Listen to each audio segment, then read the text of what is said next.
On New Year's Day in 1962, a four-man band from Liverpool arrived at Decca Records in London to record a demo tape. The band's 15-song audition was apparently underwhelming, and the Beatles were rejected from the label in favour of a group called Brian Poole and the Tremeloes. The audition tapes too were soon forgotten, aside from some incomplete bootlegs that circulated among diehard fans, and 5 songs released on the 1995 compilation Anthology 1.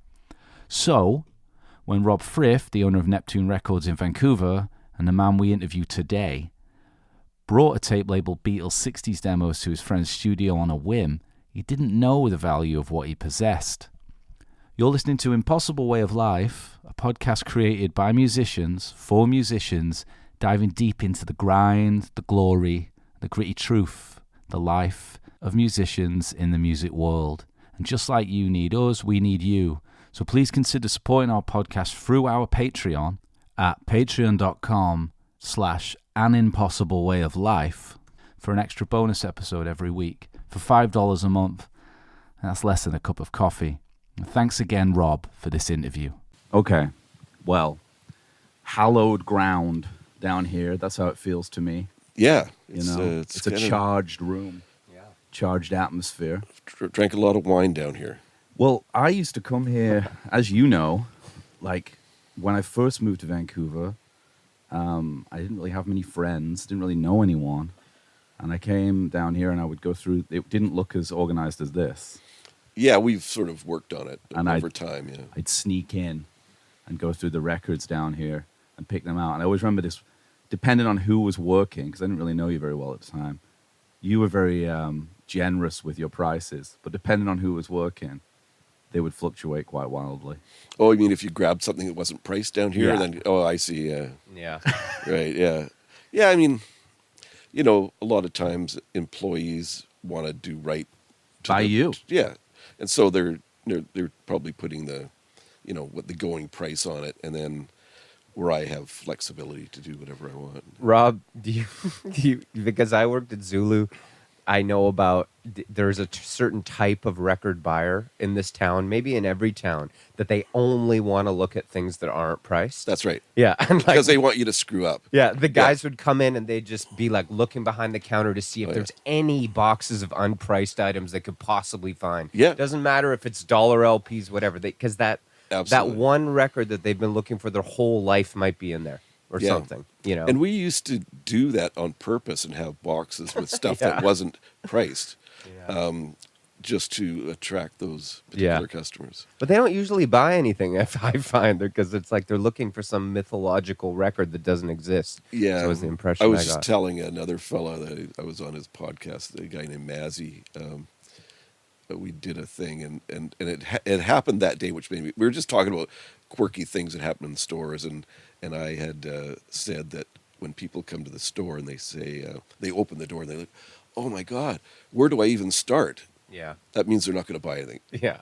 Almost every time. That happened this morning again. Yeah. And it's just so weird. Like, you know, I'm generalizing, but still. Oh, no. The more time that I spend here just looking around upstairs, it seems like, because you're an archivist, this is Rob Frith, owner of Neptoon Records in Vancouver, finder of which we'll get onto, of course, the Beatles' lost tapes. Mm-hmm.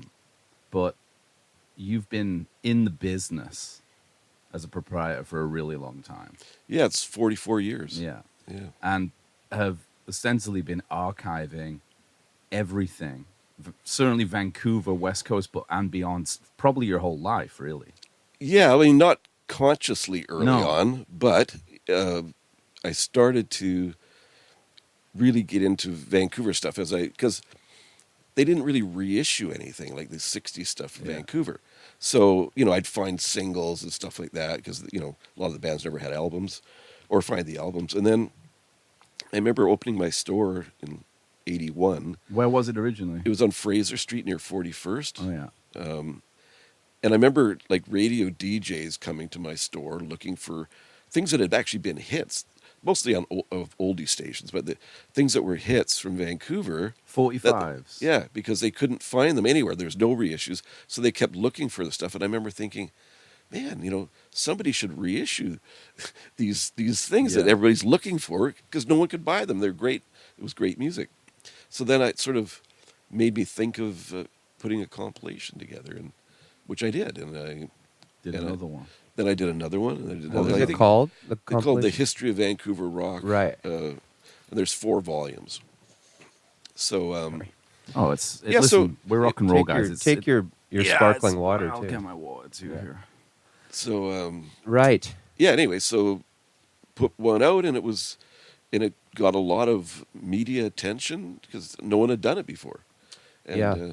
in Vancouver. It's amazing that like how many of you guys did stuff like that back then. I mean, obviously you were probably the first, but because Grant did a lot of punk stuff like that. That's Is it right. Like Vancouver Complication, maybe. Yeah. Did he do that comp? I Like think so. they had like a label. I feel like Zulu was a label briefly. Yes, it was. Yeah. And it's just amazing to think that the ingenuity of you guys not just wanting to have stores, but also find these great bands and like lost classics and put them out. And I wonder, if that happens as much anymore. Yeah, I don't know, but it definitely was like a huge passion for me. I mean, I started listening to records when I was like 4 years old, Yeah. so it was actually in the 50s. Do you remember the first one? I actually do. I think it was an Elvis record, but Sure. I'm not 100% sure. It was a 45 for sure, because my mom had a record player that just played 45s. It had the big center. Like a dance set, kind of like a portable thing? No, it was a plug-in. No, it was like a house one, but it was not like the cheap ones now. It was a little bit more sturdy and Sure. and better. But it was like Bakelite, that type of Yeah. plastic, and it had a little light in the front, and you'd flip it up, and you could stack like I think 5 or maybe 10 45s. I can't remember exactly. Yeah. And you just flick this switch, and then they'd play, and then the next one would drop, and another one would play, and I'd just be staring at the light in the front of this record player, and just then it became everything to me. Sure. When I wanted something for Christmas or my birthday, I'd ask for whatever, and then it was just records after that. I think that I remember having, do you remember those Fisher Price turntables? Yes. Like for children, Yeah. ostensibly for children. I remember having one of those. We just found one for my daughter. Really? Yeah, like someone was selling one on Facebook. Just We being got- fascinated by Yeah. it. But obviously, growing up in the CD kind of era of music, getting into records 15, 16 was really a pursuit of exoticism. It was different, but it was a great time to get into records because they were cheap. That's true. Yeah. But like when I opened, I remember an expensive record would have been $20, when I first opened my Well, I store. just took a cursory glance up there. The way I judge the record market is when I see a copy of Pacific Ocean Blue by Dennis Wilson, because that was always the top level hard record to find for some reason in Manchester growing up. And you've got it for $90, and I paid more than that for it 20 years ago. So You got an original up there? you got an 90? original for 90. Wow. You thinking about it? I'll probably pick it up on Yeah. my way up. Johnny said he's come flush today. He's ready to spend But, money. it's just, I don't know where to start, So- I actually know Marilyn Wilson, Brian's first wife. Oh, really? Oh, wow. Yeah, she married a fellow from Vancouver who I knew, Oh. and then whenever they're in town, we would go for dinner. Or Oh, lunch, cool. whatever, You go to that seafood restaurant? I know you like that place.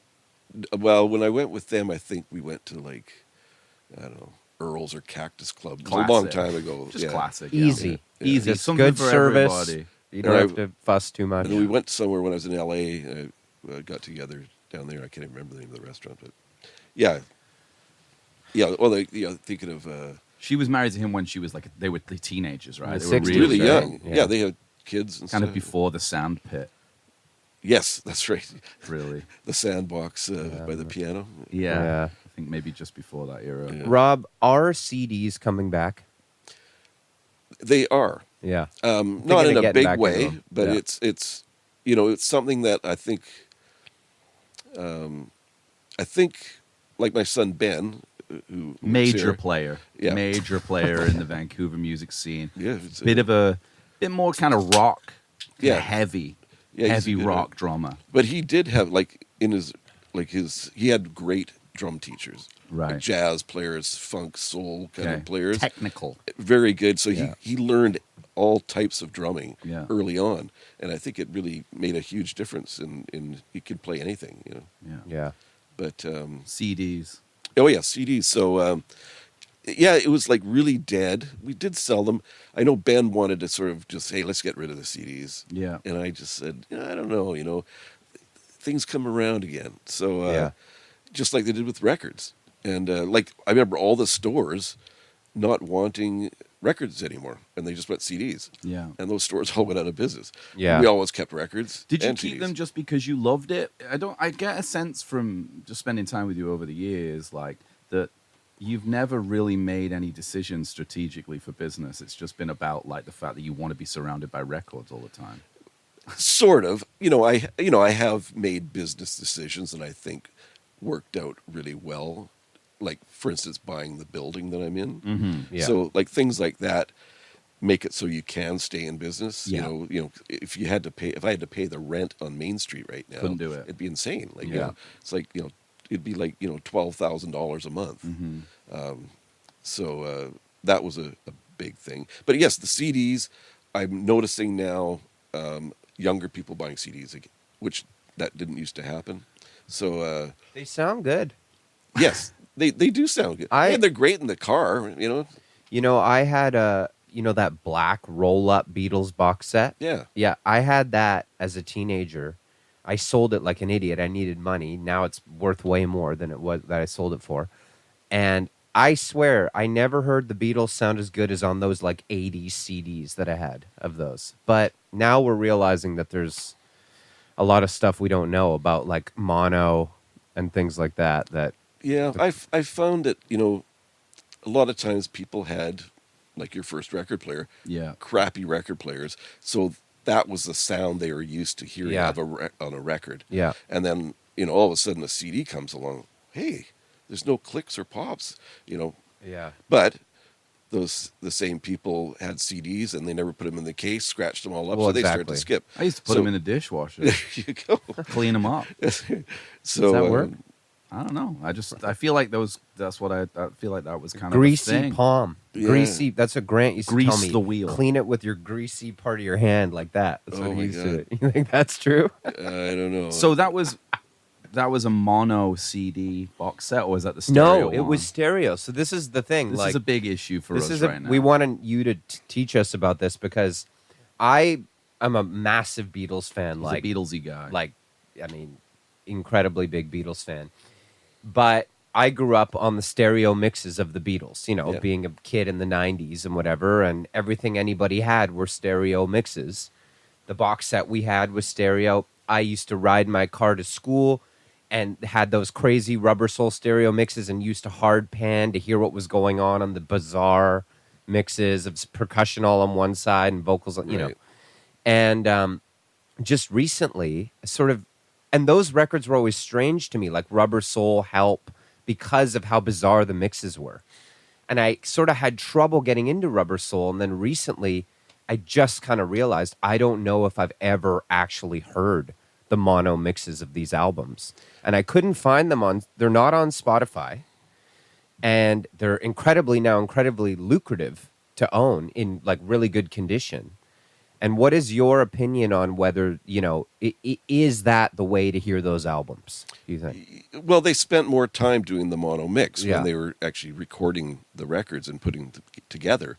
So, because when they played at the radio station, it was mono. Yeah. So Yeah. that's why, they would do that. So the stereo was just kind of like, it was a new thing when it came in. So they just sort of, put out a stereo record, and it was just kind of it was like a new sort of trend. So they just sort of threw it out there. Yeah. It's interesting that we end up in a situation where those, particularly up until about the White Album, those records, I'm thinking more of like Hard Day's Night, maybe post Hard Day's Night onwards, where they're starting to get experimental, like second Beatles 2.0 kind of era, psyche Beatles. Well, there's a mono White Album too. Yeah, there is. Yeah. Yeah, but those records, the early ones, they make sense, and you do hear them in mono. But those records like Help, Rubber Soul, Revolver, like I have a mono Revolver. It was a present. I got it when I was 18, I didn't really think too much about it at the time. I sort of thought that was a lesser than version of it because I was a lot younger. But I do think it's interesting because obviously what you're saying is correct. The work was put in on the mono versions, and the stereo versions of those records were afterthoughts because it was not an exploratory medium, but it was not yet like in consumer, it's not a consumer medium. But don't you think it's interesting that those are the ubiquitous kind of Beatles mixes that we know? Like when that happened, somehow they just sort of took over. They supplanted the mono ones. Yeah, I guess maybe marketing, be able to sell, everybody Twice had the mono. many, Yeah, everybody bought the monos. Now they have to buy the stereo. But they were reissued consistently too. The stereo versions were the ones that were reissued, which is strange. I know Rubber Soul, and I wonder if this is why I like Rubber Soul. Obviously, like Rubber Soul in England's different. It's a different. It's a great album. I love that record. Me too. It starts to Drive My Car in England, and it's got less of the sort of country. They've like not America-fied it. Right. But I reckon that I know this because Giles, his father. Same thing these days. Nowadays. George Martin remixed Rubber Soul in the 80s for the reissue. He remixed the stereo version of it in the 80s to bring it all closer in. Mm-hmm. So I think that that's the version I know best. And see, you've got this like cassette of like the old stereo version. The reasons that I'm not, Rubber Soul's an amazing album, in my life. To me, it's my favorite Beatles song. But to me, the reasons that I had a peculiar, opinion of it were like songs like I'm Looking Through You, where that the guitar line, the bam, bam, bam, was like all alone on the left and would come in super loud, and it just sounded sort of like clowny or something. And so I would base opinions of the album on these mixing decisions. And now I'm realizing maybe I don't know if I've ever heard it. I'm not even sure I've heard it in mono. Well, I've heard both. But, yeah. But getting back to you saying Beatles or your band. Yeah. When I used to buy records before the Beatles came out, Mm-hmm. it was just anything. Any type of music. To me, it was just music. But as soon as I heard the Beatles, that's all I wanted. Yeah. Beatles records from then on. Can I ask how old you would have been? 3? It was 63 in Canada. Yeah. 64 in the States. So 63. I was born in 55. So what's that? So you're old enough to know. You're old enough to experience it like I was buying records before the Beatles came Yeah. out. So, but I was, started at 4 years old. And then, so. You just go down to the record shop yourself? There was a place in Burnaby. I grew up in Burnaby, and there was a variety store at Old Orchard Shopping Center. And I would go there, and they'd have this big sort of container in the middle of an aisle that had like 10 45s for probably under $1. I can't remember now. But you couldn't open it. You could just see the two outside ones. But I would just it was cheap, so I would get that. And then it'd be like, a country record, a blues record, an early rock and roll record, and easy listening stuff. And that was I got to know all types of music. But then a record store did open in that mall, so they started to, and then when the Beatles hit, it just sort of blew up, and stores had lots of Beatles. Do you think they're aliens? The Beatles, yeah. They seem otherworldly to me. Even after listening to them and doing a podcast about them for as long as we have, they just continue to seem otherworldly. Well, I watched that Scorsese thing that came out recently that I thought I'd seen everything. I was like, I've just seen all this shit. Right. And it was mind-blowing, again. Yeah, they seemed to be ahead of everybody, Yeah. Every time a Beatle record came out, it just seems like way better than everything else that was happening. That's how I felt. Kind of still feels that way, though. Yeah. That's the weird part. I know. How do you feel about Giles and the remixes? Well, yeah, it's now that we have the technology to do other stuff, it's interesting. It's just another version of it, You don't think that there's something that's slightly wrong about taking something that was bleeding together because they were playing it and bouncing tracks and using AI to separate it and removing the kind of magic of those recordings? I think it's fine for someone to do that if they want to. Yeah. For me, I prefer the old ones Yeah. that I'm used to listening to because Right. that's what I grew up in and I loved. Mhm. So yeah, I don't need to do that. But I've heard some of these remixed things, and they're great. I mean, it's still a great Beatle record, Yeah. but it's not what I'm used to, Sure. and I do prefer the original ones. Yeah. Do you have a mono box set in the store? I don't think we do. We have had it, but I don't think we do now. Okay. You know, I have the blue record box, stereo box that came Yep. out in like the late 70s. $20. Yeah. That's My what I found. my aunt gave it to me, and I just recently found out that there was also a mono one, a red one, and I looked it up, and my stereo one's worth like maybe $500, Yeah. and the mono one's worth like $8,000. Really? That's I how think rare. people must know. I think people know that that's the purest medium. Well, because you can't. There's no streaming of the mono mixes, so it's Yeah, just I didn't rare. know. I didn't realize that. Yeah. I've never checked because I You I can't have listen to it on Spotify. Anything Interesting. mono, yeah. them. Oh, And even further than that, the Giles Martin remixes are now becoming. If you search for the Beatles, that's the first thing that comes up. This is what freaks me out. This is what we find a I little. was over in England with my sister and her niece, well, my niece and nephew.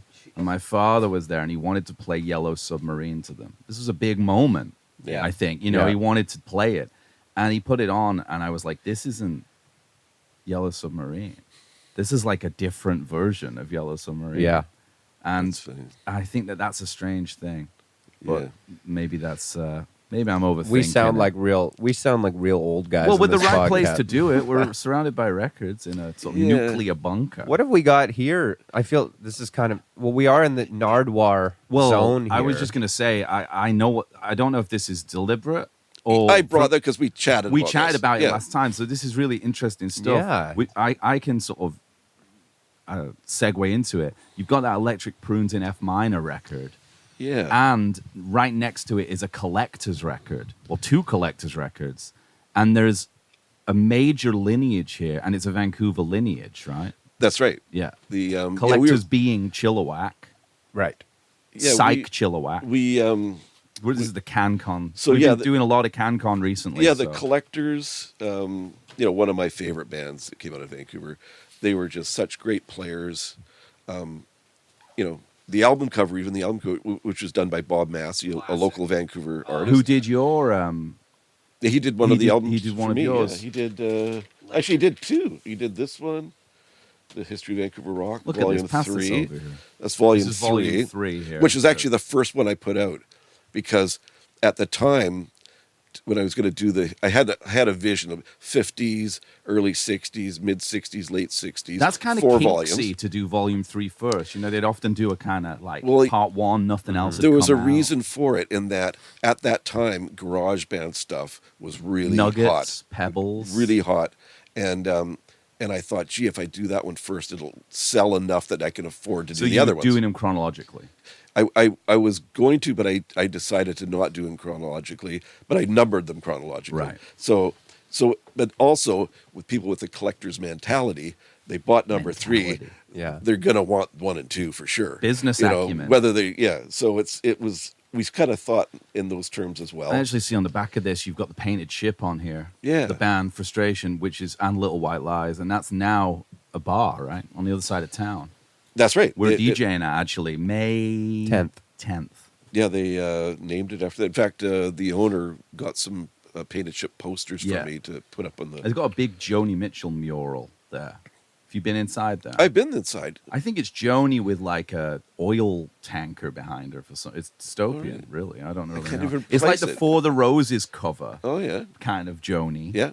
With a Kit's Beach tanker behind it. Oh, that's funny. You'd think I would have noticed that. I can't believe I. Maybe it's just me that thinks it's Joni. Maybe it's just a. I don't know if you noticed on the way down here. There's a Joni Mitchell self-portrait on the wall. Is it a coming print? in. It's signed by Joni. I have, Have you met her? Never have. I've seen her live, but I've never met her. I have when I I would have loved to have met her. there's still a Still chance. You just time. have to go That's through true. Brandy Yeah. at this point, I think. Yeah. Yeah, She's that's kind right. of gatekeeping all It of seems these like it, yeah. elders, I think, at this point. But, But it seems like Joni's getting better, from her her medical situation before. I hope so. She seems more together. You could have gone to I'm worried Seashell, right? That was where she... Yeah. That's where her, like... Yeah, she has a house there. bodega out, like a finca out in Seashell is. Yeah. But She seems to be doing better, but Elton John seems like it's going to kill him, what Brandy Carlisle's doing putting to him him. through kind of elder abuse Yeah. stuff. His heart, I don't know if it's going to hold up with some of these grueling recording sessions. Yeah, hazing. Yeah. Almost, it seems like. at Yeah, I heard times. is he losing his eyesight or something? He's losing it. they're He's losing trying- his they're mind hanging out with pushing him Brandy so Carlisle. hard in the studio. Yeah, this guy's doing like bleep tests and stuff in there. Relentless what she's Yeah. putting him through. Yeah. But anyway, so back to the Collectors, Vancouver band who became Chilliwack. I actually really That's like Chilliwack personally. Yeah, they're great. Amazing. What year did this record come out? The Collectors. I think it was 68 or 67. So I see it's in stereo. Fixated on this for some reason. Yeah, I Would keep that looking have for been- the mono copy. I just can't find it. Is there Yeah. mono? No, I'm It's, just it joking. was reissued. They would have mixed this in stereo at that point. Yeah, it Where was did they record that? in L.A. Oh. Dave Hassinger, who was like a Who's big time. a part of the story that you're going to tell Yeah, when we get to it. that's true. Yeah. Anyways, they recorded. They got there was a guy in town that Jack Hirshhorn, who was from L.A. originally, and he came here. During the Vietnam War, a lot of Americans Draft came. Dodgers. Yeah, Mark Vonnegut, great book that he wrote about that. Oh, It's being made into a TV show. Kurt's son, Oh, interesting. Eden Express. Oh, yeah. He went to Powell River, started a commune, went completely insane, and ended up in New West Mental Hospital. Really? Kurt had to come bail him out.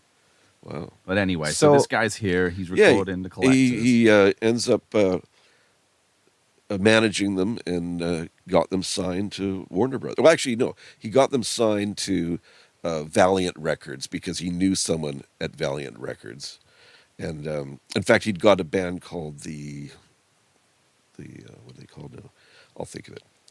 There was a sort of a garage band that got signed in L.A. He got them signed to Valiant Records. Anyways, so he got them signed to Valiant, and then Valiant got bought out by Warner Brothers, and they didn't take some bands, but they took the Collectors as Right. part of the package, and so then that record they recorded the album in L.A. And while they were recording in L.A., the Dave Hassinger, the producer engineer guy, he who had done tons of stuff, worked with the Stones and everybody else. He really liked them in the studio. Yeah. They were really great musicians. Major players. They were great players. They could read music, the whole thing. So, anyways, the Electric Prunes were also recording there, and they had Studio before. A. Yeah. So they had recorded Dave Hassinger was involved with, and Dave Hassinger actually owned the name of the Electric Prunes. Yeah, they were kind of a manufactured band. I guess I didn't know this, actually. Yeah, I didn't know that either, but I knew that he somehow owned the name. There was And- lots of that, though, right? Like, I feel like the Grassroots or something. That's or true. The, That the was- association, Yeah. kind of thrown together bands. Yeah. Yeah, a lot of times there were studio bands, and the record labels would put stuff out and just make up a name, and then they'd have All a hit, so they'd have revered. to put something together to tour. Yeah. Uh-huh. So that was a thing for sure. So the So the Collectors are down in L.A. they're down in L.A. Then the band, the Electric Prunes, are recording Mass in F minor with David Axelrod. Yeah. Was the guy that wrote the whole thing. Who is, I think, this is a slight segue, someone we can add to the list of reappraised artists in the 2000s, David Axelrod. Yeah. He became kind of like legendary. legendary later on. Absolutely. So he put this sort of kind of religious type record, or sort of themed, together, and it was like choir type stuff, vocals and that. What year is it? I'm guessing it must be around the time of that, so around 68. Baroque. 60. Yeah. Baroque is big. Baroque Well, yeah, I music, that guess kind of it- chambery Yeah, I guess it stuff, was. maybe. So maybe he's taking a stab at it. Maybe. Never thought about that. But anyway, they're recording. It's not going well. The band it's weird music for them to play. It's not what they're used to. The Electric Prunes. The Electric Prunes, and so they ended up, like I guess, quitting or just leaving, and they hadn't finished the record. So Dave Hassinger just asked the collectors if they would finish the record, which they did, and then they did. They did it well, quickly, and then he actually asked them if they would be the Electric Prunes. Yeah. Right. And they said, "No, hey, we're the collectors. We just got this record. Yeah. We're going for it." So, but they said, "Can you recommend anybody?" And I can't actually remember who recommended them, but it was one of the guys in the collectors, and they recommended one of the guys, Brett Wade from Vancouver. So I think it was Brett and another guy from Vancouver, I guess, flew down Became the Electric Prunes. And then became Stallion Thumbrock. That's right, Stallion Thumbrock. And then the Wade brothers, they were called after. And you saw Stallion Thumbrock open for the Kinks. Yeah. And I remember at the time, when you go to a concert and you don't know the opening band, it's, you're not really paying attention, and it's like, oh, okay, that's all right. But I just remember not knowing them, and they come on, and it was like, wow, these guys are great. And it was like really, really good. And it was years later, because I think this was 1970, I think it was, that I saw Lola Tour Kinks. Was it that? Well, you sent me the poster, and it matches the artwork. Oh, okay. Yeah. Anyways. So 71.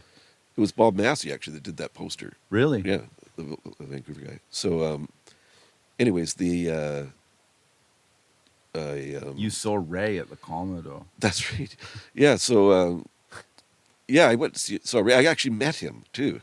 And I was after at that show. After the show, I was walking down the street, and like Gerald. What year would this have been? 2010 or something? Could be. I have no idea. I feel like. After he got shot. Yeah, it was after he got shot. And I remember thinking that, anyways, I'm walking down the street, and a couple of the autograph guys in town are in the alleyway behind the Commodore. Kind of trippy guys, these kind of guys. Yeah, and they say, hey, Rob, he's coming out this way for sure. Yeah. And I said, no, I don't know. And I'd taken two of the posters off the washroom wall in there, because I collect posters. Of course. And I had them with me. And they said, well, just come and wait. And I said, I don't know. And anyway, so they talked me into I'm waiting. And I said, well, I'll wait for 10 minutes. And sure enough, he comes out. And he was, and I thought because of him being shot in New Orleans, I think it was, that he would be like, really sort of spooked about, the crowds of people and all this other stuff. So, but he wasn't. He was very friendly. And I went up to him and I said, hey, I saw you in Vancouver in 1970. And I said, it was fantastic. And he said, oh, that's great. And he says, there was that really great band from Vancouver that opened for us. And he remembered the name, Stallion Thumbrock. And I remember being blown away. Such a weird name, too. Yeah. I've had to look it up several times to remember it for this interview. Well, I remember, at the time when he said that, I thought, gee, he must have, looked online and in case somebody interviewed him to mention it. But I don't know. He's not that kind of guy, though, is he? It didn't seem like it, He's a bit of a curmudgeon. I don't imagine he really does much preparatory work for those tours. Although it was like a part storytelling tour or something. Yes, told a lot of stories. Yeah, yeah. And he would do music it's a good in show. between. But I remember I saw him twice. I saw him at where else? He played before that one at the Commodore. He'd played another one a few years before. Right. And I remember the stories were so good, and he'd play some songs. I remember wishing that he'd just tell the stories. Right. Even though, I love his playing and his songs and everything, but I've just being mesmerized by the stories he had. They're just so good. And he told them so well. Yeah, I totally forgot that he got shot. Yeah. So you guys just said it. What was that all about? He was stopping a theft or something. It was something like that. He was being a good It was just guy. random, yeah. Yeah, I totally forgot that. Yeah. Yeah, he did. He intervened. Yeah, he was a first responder. He intervened. He established a perimeter. Yeah. In Tremeloes or something. Yeah. Anyway, maybe we should get to the meat of the bone here. Yeah, I want to look at that and hear about this. Because something pretty remarkable's happened. I would say it's probably the biggest piece of news, musical news, in maybe the world right now. It's a good one for sure. And I'll sort of tell you sort of the intro to it. Oh, listen, I want this like heist movie style. I want to know all the major people involved. I want to know the journey that this thing took to be here. So along the way, I've done these 4 albums. Yeah. The last one I think I did in the 90s. So, and I figured that was it. Yeah. But then I've sort of accumulated some records I didn't know about, some acetates of things that were never released. Mm-hmm. And I've been working on a book on the history of British Columbia concert posters. So I've been interviewing people, and I've been sort of turned on to some people that were in bands, and they'd recorded, like professionally recorded records, Yeah. but they were never released. They got the tape still. So I found enough good stuff, including this acetate of the Hydroelectric Streetcar, and This it's is a never band? been. It was a band from Vancouver, Okay. and it was never released. These names are They're hilarious. great, like psych names. So there's like 5 songs on it. So I had this, and then I've discovered these other unreleased things by this. Well, there's a band called The Unforeseen that released a 45, but I've also found some unreleased things that they did, and these other bands, a band called The Questions that became sort of evolved into the Northwest Company, which were really good. So I had enough. I thought, you know what, I could do another record. Volume 5. Volume 5. So I started to, I ended up getting a hold of the guys that had the tapes, got the tapes, and I booked some studio time to transfer them at my friend Larry Hennessy's place. And so... You're transferring these onto... yeah. The master tapes. Yeah, you had. I had the master tapes, and You need a machine. you had like a to be able to 2-track make or- a copy of them. Because, Yeah. I don't want to keep someone's master tape very long. I don't want to be responsible. So Yeah. when I get a copy and then give it back to them. And I made a really good digital copy as well. So then, anyways, I booked the studio time. I phoned my friend Doug Schober, who's going to do the liner notes for me on the album. Yeah. I thought he should be there when I'm transferring this stuff. So then the 3 of us are up there. Oh, just before, like a day before I was going to the studio, I came across this tape behind the counter on a shelf. We've had this tape for years in the store. Yeah. I must have bought it in a collection with other stuff. But you could have bought this any time in the last 20, 30 years. well, it was in the store on Main Street, so it could have been the last 20, but I'm sure it was between 5 and 10 years. Right. Right. Because it was sort of fresh in my mind about having that tape, and I knew it wasn't that long ago. It could have been more than 10. Anyway, so I remember having the tape and seeing it said Beatles demos 1960 with a question mark, and I'm thinking it's got to be a bootleg. Like someone's just Sure. put bootleg records onto a reel-to-reel tape. I mean, what else could it possibly be? Yeah. Absolutely. There's yeah. no other Demos? What? like Beatles Yeah. demos. It's Beatles demos. and it's in Vancouver, and it was in a box from the local studio. Called, It was Right. from Mushroom, right? That's a bit of a red herring. It's called Can-Base Studios. Prior It to became changing Mushroom. to Mushroom. Yeah. And before that, it was Aragon, and it's the only studio in Vancouver that was built from the ground up Yeah. as a studio. Yeah. Everything else are converted buildings. In the bunk. It's a Thank bunker, thank really. God it's still going. Yeah. That room. Just about still going. Yeah. But anyways, so I put the tape in with the other tapes, and thinking, oh, I should check to see what's on here. Yeah. Yeah. Then I could sort of get rid of it, Yeah. sell it as a blank tape, whatever. Yeah.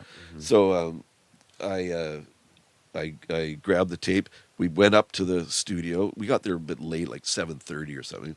We're transferring everything, and in fact, I'd also brought. I found 3 smaller reel-to-reel tapes that said Bob Dylan on them, and I remember getting them from a guy who said his dad had worked in TV and movies his whole life, and he says, I'm not sure what this is, but it's what Bob Dylan. I think, man, this could be something really It would good. be a 1-2 punch of like unreleased Bob Dylan Beatles would have Exactly, been. and I'm thinking this could be. I was excited about that. Right. The Beatles thing, I knew it was a bootleg, so it didn't matter. Yeah. So we go up there, we transfer, we listen to the Dylan thing. 2 of the tapes are blank, and the third one we listen, it's Donovan, and it's off a record. It's not even Dylan. I guess the person didn't even know who it was. So Yeah. anyway, so we're sort of, oh damn. So anyways, we finished transferring everything, and this tape's sitting on the floor right by this other stuff that we'd done. and I said, you know what? You told me it was quite late at this point. It was around midnight. You'd not eaten. Hadn't eaten a thing, starving, tired, and I remember one of the guys said, "Oh, we just got the Beatles one left," and I'm saying, you know what? I'm done for the night. I'll do that some other time. Yeah. And one of the, I think it was Larry, said, well, let's just listen to the beginning, Throw see it what on. it is. Just see what it is. Yeah, exactly. So he puts it on, and we're like listening. It's like, I said, is that off a record? Because it didn't sound like it to me. No. He says, no, this is a tape. This is not a record. Or it's not off a record. Yeah. And then we're just sort of listening, and it's like, and we're looking at each other, and it felt like the Beatles were in the room with us. It really did. It sounded like they're playing in the next room live. Incredible. It was. Wow. It was. I mean, I've heard a lot of stuff. Sure. And this was something else. This is like, wow. This is. I've heard the bootleg. The bootleg's been out for years. It's not rare recordings, but it's rare because it's really good. The quality. The quality. Fidelity. Yeah, like a lot of the Anthology stuff doesn't sound that good. Like, yeah. Well, there's even talk that the 5 songs that are on one of the anthologies of this material, that it's off a bootleg. Right, exactly. Because apparently the tapes were lost. I believe it. So until now. Well, it's getting closer and closer to that. But anyway, so we listened to it, and so I start videotaping, the reel-to-reel thing, and then we try another bit of a song. We didn't even listen to the whole thing. They put another little bit, tape that, another little bit, and tape that, and then said, "That's it. I'm done." Yeah. And then we hadn't really it hadn't computed yet, like what this is. I just kept thinking, wow. And we were tired. Doug and I were driving back to Vancouver from North Van, and we just sort of think, this is crazy. Like, could it be a master tape? Like, and because of the box, it looked like a newer box to me. I'm gonna have to touch this. So it couldn't have been the original box that it was in, and it feels good to hold very it. good. But the tape inside is like the spool is really old and stuff. Anyway, so we're just trying to figure this out. So the next day, I post one of the videos I took to the gram. Yeah, and I say something about like, how can it be possible to have a tape, like a master tape of the Beatles live Decca sessions in Vancouver. So something like that. By this point, were you aware at this point that this is Decca demos? Yeah, well, we knew that. You knew because of the bootlegs that exist already. Mind you, we hadn't listened to the whole thing, but we assumed that it was the Decca demos from when they famously were rejected. Why did you assume that? Well, I knew the songs. You just knew the songs they played in their audition. Well, there's bootlegs. I had bootlegs of it before, so I know the material. Yeah. So we'd only heard 3 or maybe 4 clips, and so anyway, it was just overwhelming. We hadn't really sort of figured things out yet. So then I post this thing, and it kind of blows up like it's like thousands of views. The Beatles, and then John Mackey from the Vancouver Sun, he follows me on Instagram, and he saw that. And he phones me up that morning and said, "Hey, what's the deal with this Beatles thing?" And I tell him, and in the meantime, what's his name? Tom Lavin from Powder Blues. He comments on it saying, "Hey, that tape was at the recording studio at Canbase when I used to work there or record there." Yeah. And it says when there was a band in town or something, hey, you want to hear early Beatles stuff? They put it on. And he says that Jack Hirshhorn, who owned the studio, he'd gone to England and got it from Decca Records. So then I knew that part of it. So all of a sudden okay, well, that kind of makes sense. It came from England. Jack went there, got it. So now it's seeming more of a bigger deal than we initially thought it was. Yeah. We thought it just couldn't be a bootleg of a bootleg tape or whatever. So then Jack... so then I gave John Mackey Jack's number because I knew Jack. We've gone for lunch together. Super nice guy. Anyway, he lives in L.A., so I gave him John the number, and so John phones him up and interviews him. Yeah. And discovers that he knew someone at Decca and was over there and went to Decca, and the guy said, "Hey," got these Beatles I like this tapes." deep throat connection that he has that he won't reveal the contact. Well, I actually phoned Jack after he's been interviewed a few times and said, "Hey, Jack, come on, like, who was it?" He says, "I actually can't remember Really? the guy's name." He says, "I could picture the guy, but I actually can't remember his name." It was a dark alley where they met. Yes, right. Yeah, But absolutely. anyway, he went there. The guy said, "Hey, why don't you take this tape and we can bootleg it and make some money?" Yeah. And so Jack, Sleazy. takes the tape, brings it back to Vancouver. He gets here and thinks, "I don't know. I don't think I want to do that." So it just sits on the shelf for all those years. Except they would play it. Different guys working there would play it. And so then Jack ended up selling the studio to Mushroom, Yeah. and leaves the tape behind. And somehow someone either that worked there or was an engineer, or maybe they cleared all the tapes. I'm not sure what happened, but somehow it ended up coming to my store. Mm-hmm. So in the meantime, there's every time I do an interview about it, the next day we find out another thing. Sure. So as we go, we keep finding new things. Like I recently. Yeah. What's the state of play right now? Well, right now, one cool thing happened is I get a call. It came out in the Globe and Mail on Saturday in the paper. I get a call from this woman in North Vancouver who read the article and phones me up and says, "That's got to be the most feel-good story of the year." Says, "I absolutely love that story. It's amazing." Says, "Are you interested in getting a hold of Paul?" I said, "Yeah, it'd be great. I'd like to give him the tape." McCartney. Paul McCartney. I've heard of She him. says, "I have a direct line to She's Paul a McCartney." line. Wow. To Paul. And I said, "How's that possible?" He says, "My niece is a music teacher in London. Right. I think it's London. And is friends with Mary McCartney and teaches her children, Wow. his grandchildren, music." Wow. And You'd think he might teach him. yeah, He's pretty good at it. yeah, he's busy. Yeah. have time Probably, for Yeah, that. he's too busy. Yeah. Anyway, so she asked me if that would be cool, and I said, "Yeah, sure." So on Sunday, that was Sunday when she phoned. So it's almost a week now, but she's supposedly given Paul McCartney my information. Wow. So that's up to date. I don't know what's going to happen with that.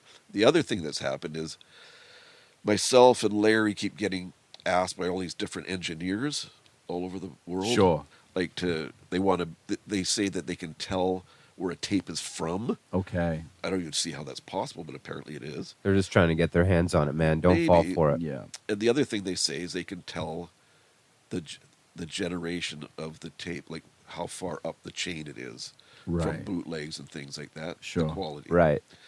And so Because you're now thinking that this actually might be the master.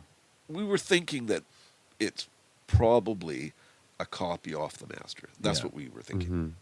But now, Larry did send some little clips, not the whole songs or anything, to some of these engineers that have contacted us. And they say that it's... Okay, there was a bootleg that came out years ago, and I forget the guy's name. Some well-known guy that was a big Beatle guy. He put out a bootleg, and it apparently was the best quality Right. of that stuff. This is better than that. These Yeah. guys have checked the clip. They're thinking that this could be the actual master tape. So The can I first just generation master. Crazy. Can I just frame this in a certain kind of exciting way, that we possibly right now are sitting in a room with the first ever recording of the Beatles on a master tape? The first one where they were in a studio to do it, I think. Well, The first thing the lads ever recorded in a recording Because this is studio. Pete Best as well, isn't it? It's really yeah, long. I mean, if you think Yeah. about that, it gives you chills up it your is. spine. It is pretty exciting, and we're still trying to figure it out Yeah. 100%. It's possible. but it's looking real good. Right It's now. possible. Yeah, So- we just found this out like 2 days ago. So if Paul does get in touch with you, what's your plan What's the there? strategy here? What are you My going to do? plan is do you it's worth a need- lot of money. Do you need us to kind of?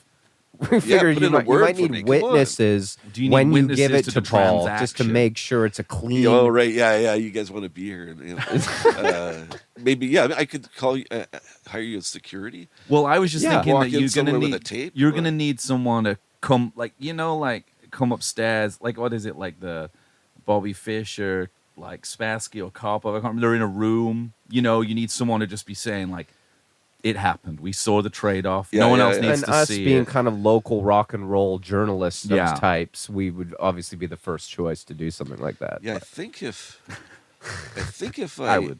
if I got everyone that wants to be here when Paul comes, I don't think we could fit Paul in the in the store. That's the issue. Well, my mom would probably want to come too. So Yeah. the idea would be that if Paul has to come, I don't like flying. Right. Paul would have to come here. Bit of a diva making Paul Yeah, come I here. know, you I know. know. And then you want to give it to him I will give it to him for free. for free. What a man. Wow. So that's the other thing, you know. Maybe a steak dinner or something. Well, the Yeah. thing is, like, Well, he's vegetarian, so. yeah. Is Rob? Apparently, he doesn't even want his crew on this Around tours to wear it. leather or anything. Yeah, Oh, he's okay. He's Well, really, okay. He's really focused in on that. Linda was Well, I have quite no Take him to the problem. Nom Listen, or Linda something. was quite He might compelling like it taking him to there. the Nom, yeah. Well, or Acorn? Acorn. Yeah, Shira could put Shira. good spread on for him. Yeah, Shira would definitely It's kind of a close the Seinfeld place for thing, the like night for us. I'm sure. like Banya or whatever. Like yeah. you're like give him the tape, and then you're like, you know what? Take me out to dinner later. Something like that. Well, I kind of said that. I think that would be great to go for dinner with him, but I definitely want to give it to him in person. Just make sure there's a piano around because he likes to just kind of jump on, That hop would on be- there, that do would some be kind amazing. of vaudeville tunes. yeah. So anyway, that would be the ideal plan. It's worth a lot of money. No doubt. So, oh yeah. Are you so, comfortable saying what the ballpark of what it may be? well, worth? if it's original, it's got to be over the million mark. Ballpark, right? how much do you want for it right now? No, I'm not selling it. Paul still has the option right now. playing hardball, huh? Maybe in a couple of weeks, but Everything has a But price. I've never thought about selling it. Yeah. So, but the thing is, the thing of not monetizing it makes the story Yeah. a feel good story, More heartwarming. Which I kind of like the idea of that. To me, Yeah. that's the way the world is right now. It just makes it a nice story. Would Ringo? Oh no, It's- He's not on it. I was gonna say, would you give Ringo the same offer? Yeah, no, Ringo's not on it, but you know, the other option is to give it to Pete Best, I guess. What about Yoko? Yeah, Pete might need it. Yeah, well, He might He need did, it. He did well out of the anthology, he I did, heard, yeah. but You he might need it You might need it. more than Paul. I guess I'd just be excited to meet one. Yeah, Yeah, of sure, course. Beatles. I get it. Yeah. Believe me, I get it. because I was a huge fan. It'd Yeah. be kind of a nice. What's your favorite full Beatles circle. record? Oh God, I would say that probably Revolver and Revolver and Rubber Soul, I guess, were my two favorites of that time period. Yeah. You know, I loved the White Album. I remember getting it for Christmas when it came out, and Pretty was good. blown away. Do you know who has the first copy of the White Album? 001. Who? You know, we broke this story Really? We found it. because Really? we know a guy, an old friend of mine who used to work at Zulu, who's in Yeah. a band now on Third Man Records, Jack White's label, Yeah. and he has a vault in Nashville, Third Man Records, and they took them on a tour. And at the end of a tour, there was a briefcase, and they asked what it was, and they were kind of like, "Oh, like you can't look in you that can't look at it." And they were briefcase. like, "Oh, come on," and they were like, "Okay," and it said "Property of Ringo Starr," and they Wow. opened it, and it's the 001 White Album. Jack Wow. White bought it anonymously at an auction. Really? Yeah, and Yeah. nobody knew this until they came on the show, and Yeah. now well, it's not really. Well, Jack gotten White out. played in my store. Wow. Yeah. I mean, So, his name is Jack White. So, I mean, Yeah. he's going to particularly like that record, you would imagine, just based on Yeah, the just White Album. Yeah, names. for sure. Yeah. They're You named know? after him. Yeah. Yeah. He's more blue now, kind of. He's though. blue these days. He was red for a while. Now he's blue. He's been blue for longer than he was red. Yeah. Well, Yeah. But yeah, it's maybe you should buy Joni Mitchell's. The house. Weezer. blue. Yeah. Yeah. He should, or Weezer. Yeah. Yeah. Yeah. I mean, it's quite the story, man. It's amazing, Rob. Um, Just amazing. It is. It's an exciting story, and it's what's interesting that like I said before, things change. Like every day, we find out a new thing about it. So Yeah. we're trying. Do you to, have the track list in handy? Because I know you I- had it on a little piece Actually, I of do. paper. I think I have it in my pocket, I'm not actually. leaving here until I get to hear a little bit of it. Well, I'll tell you that Rob right now. Rob promised that. You've still got that same piece of paper in your pocket from I a couple do of weeks have ago. it. Here we go. with all the other stuff. I was here a couple of weeks ago when we discussed coming down here and doing this interview, looking for Michel Pagliaro records, Yeah, that's right. which Not worth quite as much. As not this worth one. quite as much, but arguably kind of post Beatles. You want to 71 Rain Showers, that record, very Beatlesy sounding. Oh, record. totally. And he recorded that first album at Abbey Road, I think. That's very interesting because Yeah. it sounds It like really has the well, it's Beatles not his sound. first record because there's a couple prior, but like his first Anglophone record. Yeah, the first English one. yeah, for the sure. first English one. And you turned me on to What the Hell I Got, Yeah, which is a Great banger, song. great song, Excellent song. Should kind of sounds more famous than it is. yes, it should have been a worldwide hit. Yeah. for sure. It's So, like, what are we amazing dealing with these- here? Well, you know, a lot of ones people know. Money, that's what I want. They kick it off. Kicking it off on this particular recording. That's my favorite song of the recordings. Of the Like recordings. John's vocals, it sounds like a grunge band. You Yeah. know, from the You said we're allowed to 90s. listen to one song, Yeah, right? yeah. I do that. thought it was So really cool. You I get said to this. choose which song I you want don't- to it's listen going to. to be hard for me to choose because, well, they're all covers up to 12, and then I think it's really interesting these originals, like Dreamers do "Hello Little Girl" and "Love of the Love." See, this is to me. I didn't realize that they were even writing songs this early. Yeah, they ended up. There was some English bands that covered those songs. Yeah, so cool. But I was saying the other day how cool I thought it was, and rather sweet, that the Sheik of Araby. I only heard this based on a video you posted. I could tell it was George singing. Yeah, And I thought it was so cool of John and Paul that you're in Decca doing this audition, and you've got this. What is George 15 or something at this point?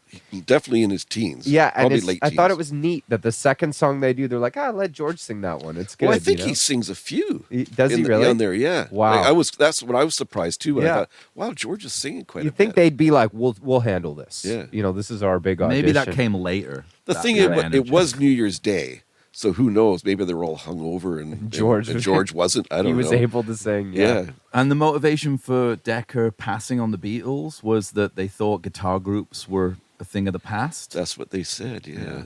They, there's sort of. There's also the fact that they were from Liverpool, where the band they signed, the Tremeloes, were from London. Sure. So it was easier, less money for the company probably to deal with it. Maybe that could have been. Who knows what the excuse It's a was? big north-south divide in England. It's still very real. I can imagine the Yeah. hubris of someone who worked at Yeah. Decca at the time just not recognizing the sheer weight of talent from a band from Liverpool. And the thing is, this was just a demo thing. It wasn't like stuff that was going to be released. No. So they just like knocking them off But one after it's another. outrageous because I have heard it a little bit. You played it for me. Yeah. And we're going to listen to it, and it's outrageous how good they sound. Yeah. But they were the best band in the world. So Even this then, is- right? They were tight as hell. What year is it? It's 1962. January 62. 62, yeah. January the 1st. Yeah, 1962. Yeah. Incredible. Pretty early. It's hard for me to pick one to listen to. I do kind of want to hear the Sheik of Araby, but I also love Sure to Fall because of John and Paul's harmonies on it. But I also want to hear these originals. The other thing, though, Not easy. that we didn't talk about, You're getting him kind of I'm getting riled riled up. up Yeah. by this. the other thing that we hadn't talked about was another thing we discovered along the way. We went back to the studio to listen to the whole thing and transfer it Yeah. a week later. Yeah. After everything was sort of going into chaos, we couldn't figure out what was going on. It was just blowing up. And so Presumably we went back. this is in a vault at this point. You've got Yeah. handlers coming to take this back. Yeah. White gloves, the I whole. know. Yeah. So we, Tape's not in there. That's just an empty box. He wouldn't put it in here with us. oh yeah, I did. Wow. I was dumb. I'm just kidding. That's I'm the same idiot that had it sitting on a shelf for 10 years. Yeah. Anyway, so we went back to listen to it and transfer it. After a week, we discovered that we heard these edits at the end of one of the songs. I think it was which one? September in the Rain. Yeah. And we thought, oh, that's weird. It's been edited, like someone's cut the tape and Yeah. takes it. And we thought, oh, so we listened to stuff online, and they're all like that. Yeah. But then we also noticed that ours has tape. The Splicing. The splicing Yeah. has actually been done to our tape. Right. So it had been cut. Whatever they decided to cut out, they cut out and then put the tape on. And then also because we had leader between each song, so if it was like a we thought, well, gee, if it was a bootleg, someone would just copied it off the original, and you wouldn't have the leader No, between you've it. And got why would you need you've to got put the it? master of the whatever people have heard. So 'cause then, the that was splicing our is first sort of introduction to maybe this might be something way bigger Yeah. than we think it is. And then, What do you think they were editing out? Talking between songs? maybe someone hit the amp with their guitar. It could have been anything. Yeah. Right? It's just some noise. Is there or- banter between songs? No. None. Well, there's things that they obviously did on stage. They would say a few words like that. That wasn't singing. Right. There's some of that in the songs, but like Sheik of Araby, there's some stuff that Yeah, some yeah. weird voices and stuff. But no, not really any conversation. Right. But yeah, I mean, I guess it was edited there to play for the high ups in the Sure. Decca. yeah. And the other thing that's interesting on this tape that we're trying to figure out is that the last 3 songs, which are the originals, Yeah. there's a red tape between, like leader tape, Interesting. which separates those songs from the rest. To sort of suggest that these are original compositions. Yeah, but maybe presumably. whoever decided to do that said, "Well, this will let us know which songs are theirs and which songs Yeah. are covers." But that's one thing that's interesting because I've never seen red leader tape before. Right. I'm not an engineer by any means, but so that was another interesting thing that we sort of figured out, and which we want out there because maybe someone will know why there's red. You need to find the guy with the red tape. That's right. Wow. That's right. Yeah. Yeah. Anyway, Wow. So yeah, that's where we're at right now. Still trying to determine if it seems like from what everybody says, this is the best sounding known tape of this recording session. Well, I think there's And only that's it. one thing left to do, and that's let us hear it. Yeah. So throw it we on. Do should head upstairs. And thanks so much for letting us talk to you about this. No problem. It's nice to talk Absolute to you. honor. Thank you, Yeah, it's a Rob. real Thanks for privilege. coming by. Listen, I mean, just the fact that I'm just pretending I'm in the room with the first ever Beatles recording session. you might and, not be pretending. Yeah, it's It's a thrill. it's pretty exciting. And I hope it works out for you with Paul. I think that's incredibly commendable way to, if it does work out, and that's the fairy tale ending for sure. I hope it definitely does. would be. Yeah. Okay. Yeah. Thanks a again, lot, man. Rob Frith. Thanks, guys. If you're in Rob Frith, Vancouver, absolutely. come by Neptoon Records, Rob's store. It's as good as it's ever been, and you're sure to find just about anything in here that you're looking for. So And he's quite a loquacious fella, and we'll talk to you about the Beatles, I'm sure, in this tape. It's not like a story that gets too old. A good story is worth telling as many times as you can. Yeah, I told it a few times last night at the Commodore. There you and, go. And thanks for saying that both James and I can pick one thing from down here, anything we want off the wall before we go. yeah, Besides this. yeah, I'll let my employees price it. yeah, exactly. yeah. Cheers, All right, Rob. Thanks, Rob. Bye bye. Thanks.